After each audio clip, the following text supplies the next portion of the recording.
Covid మహమ్మారి నెమ్మదిగా విస్తరిస్తుంది. ఆంధ్రాలో కూడా కోవిడ్ కేసులు పెరుగుతున్నాయి.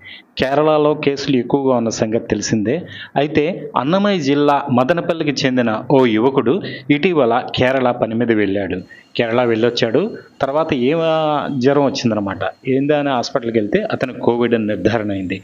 అంటే కేరళలో కేసులు ఎక్కువగా ఉన్నాయి. అక్కడికి వెళ్ళి వచ్చిన వాళ్ళకి కోవిడ్ వచ్చే అవకాశాలు కనిపిస్తున్నాయని అధికారులు అనుకుంటున్నారు. సో నెమ్మదిగా పెరుగుతున్న ఈ కోవిడ్ని అంత అశ్రద్ధ చేయొద్దని అధికారులు చెప్తున్నారు. వీళ్ళంత జాగ్రత్తగా ఉండాలని. అసలే వర్షాకాలం కాబట్టి దీని వ్యాప్తి మరింత ఎక్కువగా ఉంటుంది కాబట్టి కోవిడ్ లక్షణాలు కనిపిస్తే వెంటనే ఆసుపత్రికి వచ్చి పరీక్ష చేయించుకొని తగిన జాగ్రత్తలు తీసుకోవాలని అధికారులు హెచ్చరికలు జారీ చేస్తున్నారు.